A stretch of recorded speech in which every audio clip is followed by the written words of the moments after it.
Gracias a los organizadores por invitarme. Espero que no se arrepientan una vez que me hayan escuchado. Y gracias a vosotros por la paciencia, porque me imagino que estaréis todos muertos de hambre. Así todo, creo que es mejor hacerlo ahora que no después de comer. Por lo menos ahora no tendréis ninguna excusa para dormiros. Me toca hablar después de haber escuchado estos testimonios tan emocionantes, me toca dar un par de pasos hacia atrás y hablar un poco, volver a hablar un poco de ideas. Y me toca hablar de la empresa, porque aquí están reunidos empresarios y emprendedores y ejecutivos, y de la persona, frente al gran desafío que más tarde o más temprano tenía que salir en este congreso, que es el de la disrupción digital, el que vivimos todos. De hecho, todos percibimos que algo está cambiando en la empresa. Ya en el año 97, Garry Kasparov probablemente fue el primer sorprendido cuando fue vencido por Deep Blue en una partida de ajedrez. Probablemente algunos dicen que Kasparov fue uno de los más grandes ajedrecistas que ha existido, pero lo sorprendente en aquel momento era que una máquina había sido capaz de vencerlo. Y para muchos estudiosos aquello se consideró como un hito en el que empezaba el reino de la máquina sobre el individuo. Todavía más adelante, 20 años más tarde, hace apenas un par de años, en Seúl, el múltiple campeón de Go, Lee Sedol, cae también frente a un ordenador, y esto ya es la última barrera, porque el Go, como todos vosotros sabéis, es un juego milenario de estrategia, y no había habido hasta ese momento ninguna máquina que hubiera sido capaz de lograrlo. Sin embargo, Google había logrado, con un ordenador que utilizaba redes neuronales, había conseguido ser el primer jugador de Go distinguido con el 9º Dan sin ser un ser humano. ¿Había vencido la máquina realmente al hombre? Pues yo prefiero pensar que más bien fue la determinación y la capacidad del hombre que, trabajando en equipo, logró vencer al genio.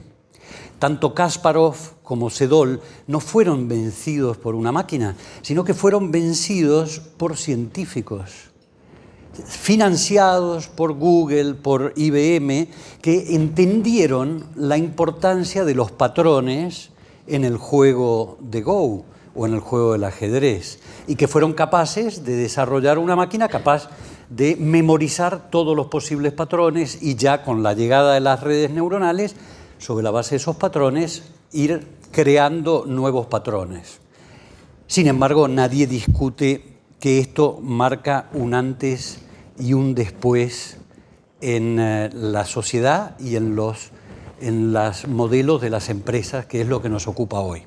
El modelo de negocio, me gusta pensar que es la totalidad que determina cómo una compañía selecciona a sus clientes, define y diferencia su oferta, estipula cuáles son las tareas que realizará ella misma, cuáles son las que le encargará a otro que realice, configura todos sus recursos, va al mercado, crea beneficios para sus consumidores, genera retorno para sus inversores. Los modelos de negocio siempre han cambiado a lo largo de los siglos. Siempre han surgido a lo largo de décadas necesidad de actualizar, de repensar los modelos de negocios. Pero eran siempre vistos como anomalías. Los modelos de negocio estaban pensados para durar. Sin embargo, cuando esta anomalía empezó a repetirse con ciclos más cortos, empezó a dársele un nombre y le llamaron algunos migración del valor.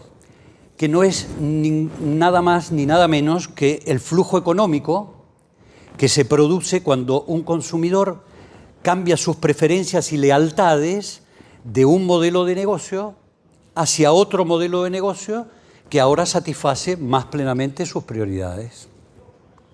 Y este concepto así formulado puede sonar un poco más sofisticado de lo que en realidad es, porque todos hemos vivido de cerca transformaciones, migraciones del valor desde edades, en mi caso, desde muy pequeño, como por ejemplo con el negocio minorista. Todos vivimos, bueno, no todos, porque veo mucha gente joven, pero los de mi generación vivimos el paso de la tienda, el comercio de la vuelta de casa, el comercio de conveniencia, cómo se fue moviendo hacia pequeños supermercados y luego cómo esto se fue desplazando hacia grandes superficies que se ubicaban en las zonas más marginales de la ciudad y luego cómo esto se convertía en grandes centros donde se presentaban todos los tipos de productos de consumo y como hoy en día, sin ir más lejos, todos estos conceptos y todos estos modelos de negocio luchan contra los Alibaba y los Amazon Prime que están llevando los productos directamente a su casa a través de todo el retailing online. Todos también vivimos el cambio audiovisual, y este sí que lo hemos vivido todos, aunque a mí no me tocó vivir el paso de la radio a la televisión, que fue una revolución absoluta que no solamente impactó la industria de la televisión, sino muchas industrias asociadas, desde los anunciadores hasta el propio cine y las grandes firmas de consumo masivo.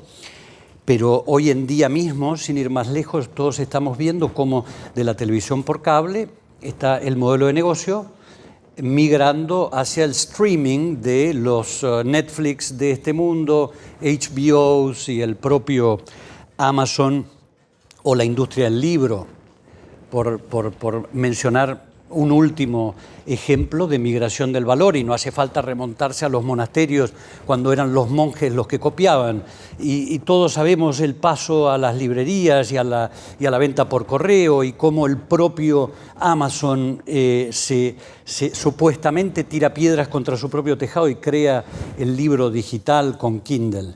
Todas migraciones del valor en los modelos de negocio que no nos sorprenden, son ya parte de lo que nos sucede. Sin embargo, lo que podemos rescatar, sin ninguna duda, es que siempre los modelos de negocio, a lo largo de estos procesos de migración, y vamos a dedicarle unos minutos, más bien pocos, para no morirnos de hambre, todos estos modelos de negocio responden a patrones, al igual que el Go o el ajedrez. Los modelos de negocio de éxitos tienen detrás un conjunto de patrones que los aseguran. Si nosotros hacemos memoria y nos vamos hacia la década de los 60 o de los 70, las empresas eran enormes, eran gigantescas. La cuota de mercado era la clave para tener el dominio, para poder tener un modelo de negocio exitoso, tamaño y cuota de mercado. Sí, ya más hacia finales de la década de los 70 resulta que esto ya no era suficiente y no me da el tiempo para ir echando con ejemplos concretos, pero todos los podemos visualizar, y pareció que nos movíamos del fútbol al baloncesto, que ya no era suficiente el tamaño y la cuota de mercado, necesitábamos también velocidad. Ya no era solo controlar el terreno, no era solo avanzar, no era solo la posesión del balón, sino que también lo teníamos que hacer muy rápidamente. Aquellos que estaban en condiciones de poner más rápidamente un nuevo producto en el mercado, estos eran los que construían un modelo de negocio. Y ya a finales de un modelo de negocio de éxito. Y ya a finales de los 80, comienzo de los 90, también esto, tamaño, cuota de mercado y velocidad, dejó de ser una barrera de entrada. Dejó de ser una protección para los jugadores establecidos. Empezaron a entrar nuevos jugadores más pequeños y en industrias insólitas, desde la aviación hasta el acero, empresas de tecnología o de comercio. Y el círculo de competencia comenzó a ampliarse. Curiosamente, la tecnología ya empieza a estar detrás de este proceso y crea competencia o sustitución de productos entre industrias que era impensable, como entre el acero y el plástico o el aluminio. Y así muchos negocios, a través de estos desarrollos, empezaron a ser menos dependientes de la escala. Comenzó a extenderse el concepto de tercerización, de empezar a hacer que se haga fuera aquello que se puede hacer mejor de lo que se hace dentro. Comenzaron a descentralizarse los procesos productivos, se hizo más fácil el acceso a la financiación y aparecen los gurús de los garajes, los Dell, que montan sus ordenadores con una marca que nadie conoce, los Microsoft, los Intel, que lo que hacen es coger un trozo de la cadena de valor y hacerlo extraordinariamente bien, lo cual deja absolutamente fuera de juego a aquellos gigantes como los IBM, que lo que hacían era de punta a punta, todo bien. Estos señores tenían otra capacidad de movimiento. Y entonces podríamos hablar de una tercera etapa donde se produce un cambio todavía más marcado con la generalización del acceso a Internet. Y entonces sí se produce un giro copernicano en la lealtad de la marca, o la lealtad, perdón, del consumidor a la marca. El acceso indiscriminado a Internet le permite al consumidor comparar entre marcas, entender más claramente cómo satisfacen sus necesidades a la hora de elegir cómo están sus prioridades mejor servidas, y esto acelera el proceso de cambio. Y esto hace y demuestra que mueren definitivamente, dan por terminados aquellos modelos de negocio de éxito que estaban grabados en piedra. Aquellas compañías que perduraban por décadas, aquellas compañías donde solo entrar te garantizaban que allí te jubilarías, aquellos tipos de empleo donde era predecible las capacidades requeridas, la formación recomendada. Todo aquello, con la generalización de Internet, cae por tierra. Y en esto estábamos cuando llega la disrupción digital. Y ya no se trata de que los cambios en los patrones sean o no predecibles, se trata de que el ritmo al que cambian se convierte en vertiginoso. Y no hay industria en que las empresas puedan escapar a la vulnerabilidad económica a la que la migración del valor a estos ritmos vertiginosos la someten. Un par de pinceladas de cara al futuro, hacia dónde, cuáles serán los patrones sobre los que se construirán o se están construyendo los modelos de negocio de éxito. Curiosamente, tres ligados a cosas que para nosotros eran impensables años atrás. Y lo dice gente que sabe más que yo. Y hablan de el robot, la plataforma y la multitud. Machine, platform and crowd. El robot, para Gil Pratt, que es el director del Instituto de Investigación de Toyota, para él esto, lo que se nos viene encima en términos de modelo de negocio, es un tsunami. Y él lo compara con lo que fue en su momento, hace más de 5.000 millones de años, la explosión cámbrica. Pues dice, las máquinas ya han comenzado a ver todos los desarrollos básicos que eran necesarios para que las máquinas se desarrollaran a su máximo potencial, ya se han conseguido. Las plataformas, nos dice de una manera muy simpática Tom Goodwin, un pensador de estas cosas americanos, que dice, la plataforma será un elemento insoslayable en los modelos de negocio porque ha sustituido o está sustituyendo de manera gradual a los activos tal y como los conocíamos, y lo ejemplifica con algo que todos conocemos y seguramente hemos leído, que Uber, la compañía más grande de taxis del mundo, no tiene vehículos. Facebook, la compañía o el medio de comunicación más popular del mundo, no crea contenido. Alibaba, siendo el retailer más valioso del mundo, no tiene inventario. O Airbnb, siendo el proveedor de alojamiento más grande del mundo, no tiene propiedades. Y el tercer invitado, la multitud, el crowd. Cada uno de estos yo estoy pasando a gran velocidad y a 5.000 metros de altura, pero son cosas que valdría la pena conocer bien. Y la inteligencia de la comunidad es el tercer elemento y probablemente el de mayor potencial. Esto no es nuevo. Ya en 1714 la corona británica estableció el premio de la longitud, que era a ver quién descubría maneras para que se ubicaran mejor los barcos en el mar y no hubiera tantos naufragios. Y durante 10 años estuvieron dando premios a ideas que se iban sumando, y hoy que lo llamamos crowdsourcing.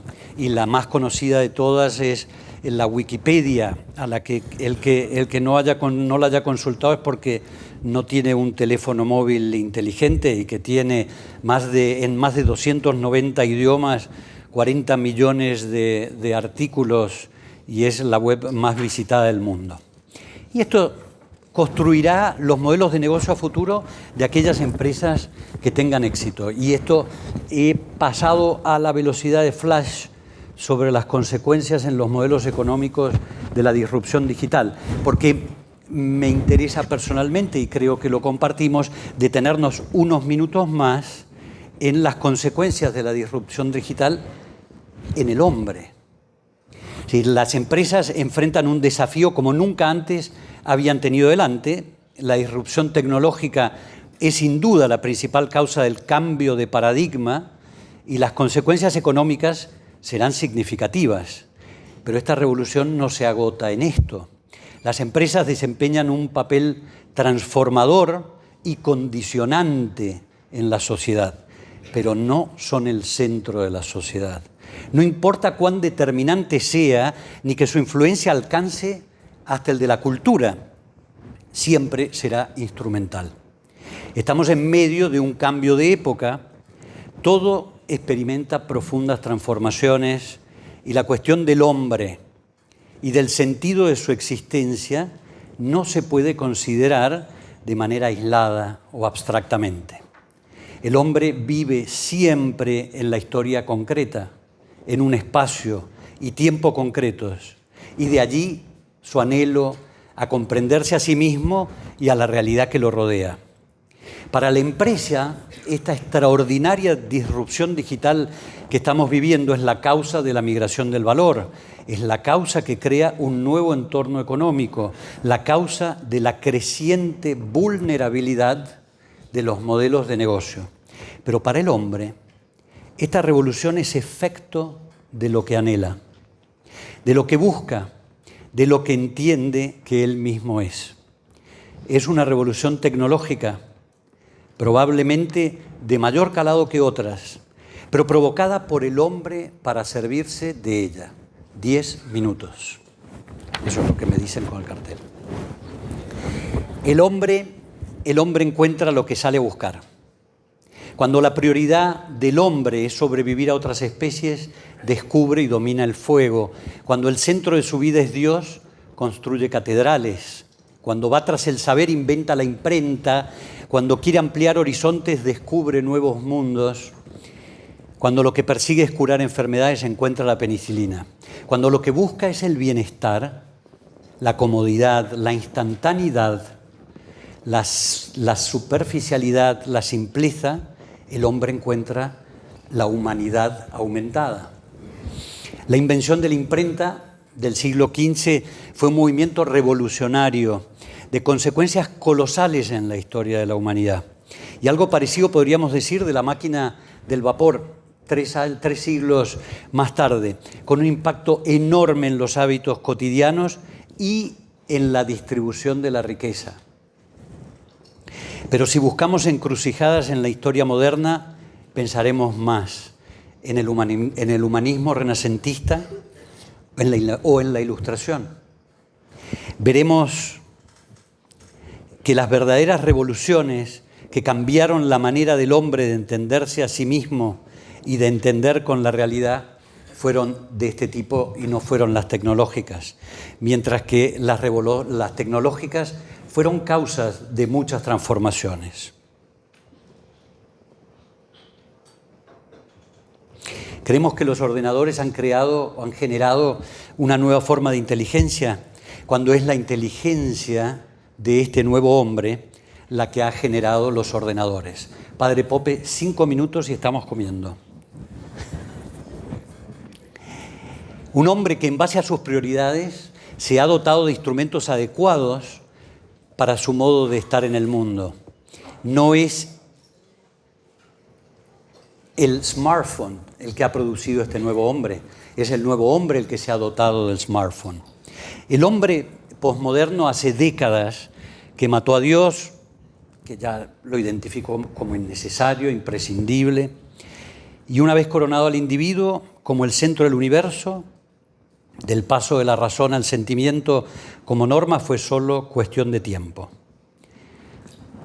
Todos sabemos y conocemos la definición que hace el padre de la persona posmoderna como hombre desarraigado, que separa el actuar del pensar y del amar, que se mueve por lo que le apetece, que elude el compromiso y las ataduras, que piensa en sí mismo como patrón y medida, pero su autoestima depende de un like y de la opinión de la comunidad.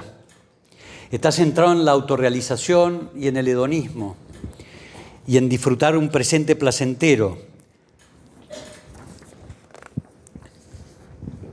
Tocqueville, antes de ayer, nos decía: veo una multitud inmensa de hombres parecidos y sin privilegios que los distingan, incesantemente girando en busca de pequeños y vulgares placeres, cada uno de ellos apartados de los demás, ajenos a sus destinos. Están a su lado, pero no los ven. Los toca y no los siente. Antes de ayer lo decía en 1835. Podemos preguntarnos entonces, ¿qué civilización se está queriendo construir este hombre? Con toda esta maravilla de la inteligencia artificial, de la robótica, del Internet of Things, probablemente con una intención diversa, un comunicador italiano llamó a esta civilización que el hombre se está construyendo una civilización festiva. Estamos, dice, construyendo una civilización nueva. Se la percibe brillante, atractiva, con posibilidades apasionantes, pero el mundo real y la historia no son festivas. Son muchas las sombras de este hombre festivo. Es un hombre superficial, simple, sencillo, no como virtud ni como contrario de difícil, sino como opuesto a complejo. Es un hombre entrenado, no formado, y entrenado en habilidades ligeras. Es un hombre que difumina las fronteras entre la realidad y la ficción, adaptando la primera para hacerla compatible con lo virtual y con sus lógicas. Es un hombre que sustituye sus propios criterios y opiniones por algoritmos y por clasificaciones. Es un hombre solo en medio de una multitud.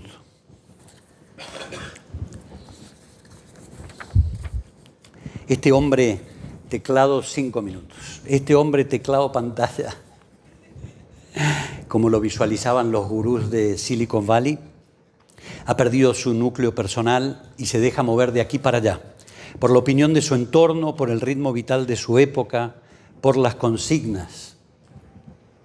Y esto es lo que hay. Esta es la civilización que estamos construyendo. Y el padre diría, ¿es lo que hay? Se preguntaría. Pues no todos son sombras en este hombre festivo, y le dedico los últimos 5 minutos. Todos somos hijos de nuestra época, decía el padre, y por lo tanto no somos ajenos al espíritu negativo de nuestro tiempo, como tampoco lo somos al espíritu positivo. Nos toca a nosotros. ¿Me van a poner música? No. Como tampoco lo somos del espíritu positivo. Nos toca a todos superar el primero y hacer nuestro el segundo. Este hombre festivo, individualista, ha desarrollado una conciencia de las desigualdades sociales y económicas, que por otra parte son crecientes, muy superior a la del hombre moderno, a la que tenían nuestros mayores. Una sensibilidad por el cuidado del entorno que se opone al mero uso mercantilista de la naturaleza. Está desarrollando un espíritu colaborativo, altruista.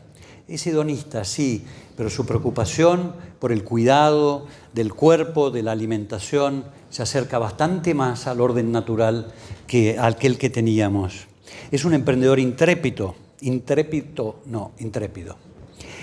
que en muchos aspectos recuerda a los descubridores de siglos atrás, que se embarca en iniciativas empresariales con recursos limitados y con futuro incierto. Ahí tenemos a los emprendedores. En fin, construye redes, imagina y desarrolla maneras nuevas de establecer contactos y agruparse por afinidad y necesidades. Dedica una parte significativa de su tiempo a mantenerse en contacto con personas que comparten sus intereses. Y estos son los mimbres con los que tenemos que trabajar. A este hombre, diría el padre, tenemos que oponerle el hombre radicalmente comunitario, que asume interiormente, con gusto y alegría, todos los vínculos queridos por Dios. Tenemos que capacitar nuevamente al hombre para sus múltiples vinculaciones, hacerlo capaz y dispuesto para una profunda vinculación interior a lugares, a cosas, a ideas. Sobre todo, tenemos que hacerlo capaz de vincularse a la comunidad. Anticipar los modelos económicos, y con esto acabo, anticipar los modelos económicos emergentes será cada vez más necesario para las empresas. Una tarea alta y noble, que pondrá a prueba la capacidad del hombre para crear riqueza y bienestar. Pero mientras el beneficio sostenido sea su motor exclusivo, se perderá la mejor parte. Los modelos de negocio que busquen con igual intensidad anticipar la migración del valor y seguir poniendo a la persona en el centro, escaparán de la obsolescencia, reducirán su vulnerabilidad y ayudarán a hacer del hombre 2.0 un hombre pleno. Y al decir de Papa Francisco, es que con Dios nada se pierde, pero sin Él todo está perdido. Muchas gracias.